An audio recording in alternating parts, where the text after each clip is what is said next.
This lecture video follows right along with your Chapter 5, Section 4 lecture notes. We'll be learning how to multiply polynomials. We'll begin by multiplying two monomials together. When we do this, we need to first multiply their coefficients. That's the numerical part of the term. Then multiply the variable factors, and make sure you use good use of our properties of exponents. Let's begin by multiplying 11x to the 9th and 9x to the 10th. First, we'll multiply their coefficients, 11 and 9. Then we'll multiply the variable factors, x to the 9th and x to the 10th. This becomes 99 times x to the exponent of 19. Now let's multiply 5x to the 6th, y, z to the 7th, and 12x to the 8th, z to the 6th. We begin by multiplying the coefficients, 5 and 12. And 5 times 12 is 60. Next, we need to multiply the variable factors, and we'll begin with x to the 6th and x to the 8th. That becomes x raised to the exponent of 6 plus 8. Moving on to the variable y, we only have a y to the 1st. And finally, we have a z to the 7th times z to the 6th, which is z to the exponent of 7 plus 6. Simplifying, we have 60 times x to the exponent of 14 times y times z to the exponent of 13. Now let's multiply a monomial by a polynomial. To do this, we'll need to multiply the monomial by each term of the polynomial. This is the same as using our distributive property, but now we'll be multiplying a monomial by each term inside the parentheses. Let's take a look at this example. We need to multiply negative 2x cubed by every term inside the parentheses. So we start by multiplying negative 2x cubed by x cubed. Next, we'll multiply negative 2x cubed and negative 3x squared. Third, we'll multiply negative 2x cubed and 7x. And finally, we'll multiply negative 2x cubed and negative 18. Simplifying this first term, we have negative 2 times x cubed, which is x raised to the exponent of 3 plus 3, or x to the 6th. Next, we have a negative 2 times negative 3 for positive 6, and x cubed times x squared, or x to the 3 plus 2. That's x to the 5th. Third, we have a negative 2 times positive 7, or negative 14, and x cubed times x. That's x raised to the exponent of 3 plus 1, or x to the 4th. Finally, we have a negative 2 times negative 18 for positive 36, and an x cubed. Let's extend this to being able to multiply any two polynomials together. When multiplying polynomials, we need to multiply each term in the first polynomial by each term in the second polynomial. Let's take a look at this example. We have 4x plus 7 times 3x minus 8. We'll begin by taking the first term of the first polynomial and multiplying it by each term in the second polynomial. We'll have 4x times 3x plus 4x times negative 8. Now we'll move to the second term in the first polynomial. We'll take our 7 and multiply it by each term in the second polynomial. We'll have a 7 times 3x and 7 times negative 8. Simplifying, 4x times 3x becomes 12x squared. Positive 4x times negative 8 becomes negative 32x. Positive 7 times 3x is positive 21x. And positive 7 times negative 8 is negative 56. We can simplify this by combining these like terms. Negative 32x and positive 21x combine for a total of negative 11x. So this product is 12x squared minus 11x minus 56.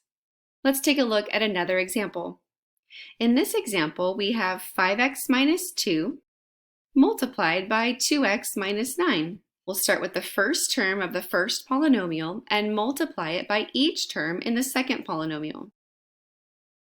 First, we have 5x times 2x, then 5x times negative 9. Now we move on to the next term in the first polynomial, negative 2, and we need to multiply that by each term in the second polynomial. This will give us negative 2 times 2x and negative 2 times negative 9.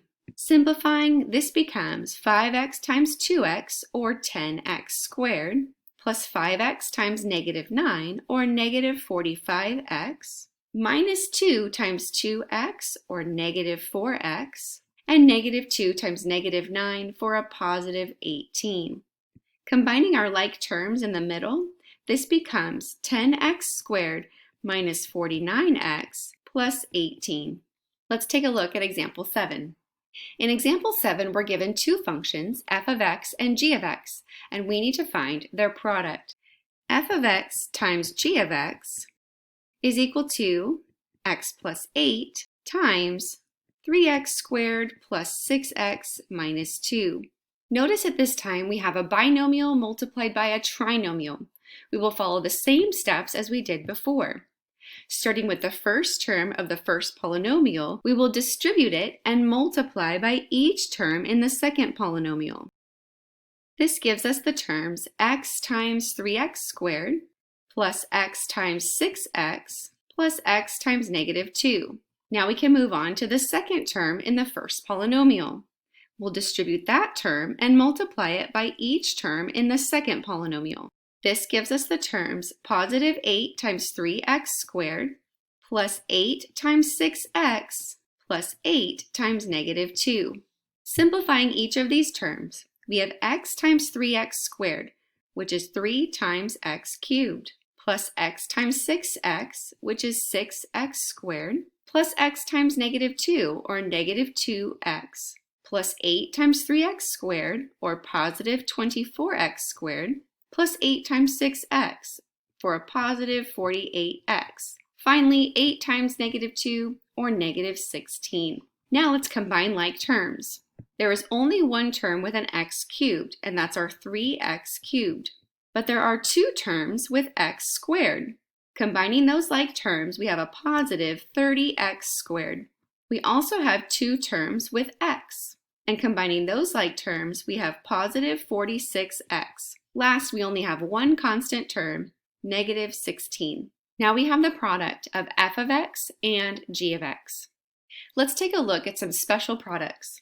As you multiply polynomials together, there are a few patterns that begin to emerge, and we call some of them special products. The first special product that we'll look at is the idea of multiplying the product of the sum and the difference of two terms. For example, multiplying x plus 10 times x minus 10. We have the sum of x and 10 times the difference of x and 10.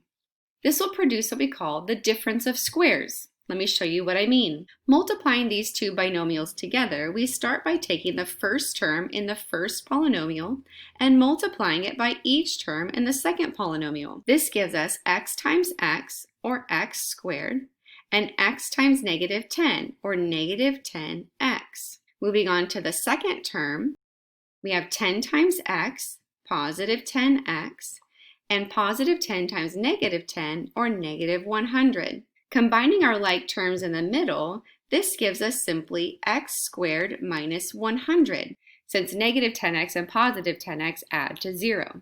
We call this a difference of squares because we have x squared minus 10 squared as our result.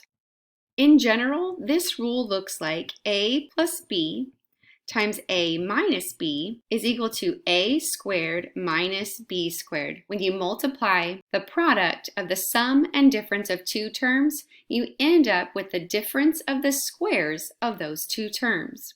Let's take a look at another example. Here we have 5x plus 2 times 5x minus 2. We have the sum and difference of the same two terms multiplied together.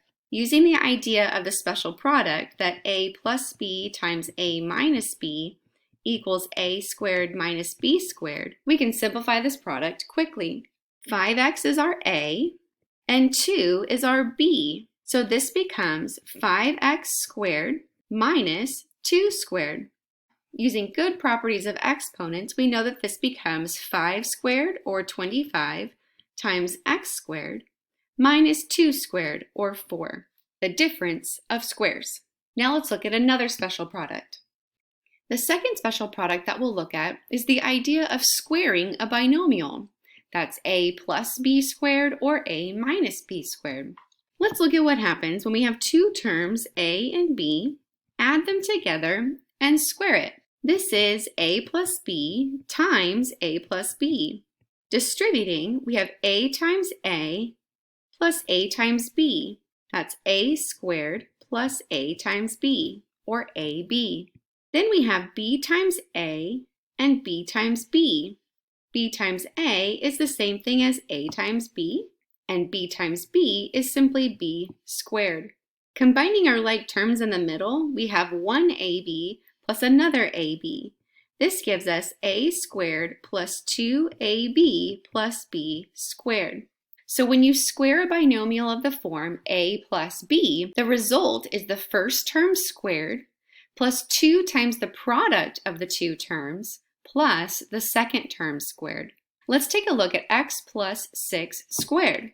In this case, x is our a and 6 is our b. So this product becomes the first term, x squared, plus 2 times the first term times the second term, plus the second term squared. Simplifying, this becomes x squared plus 12x plus 36.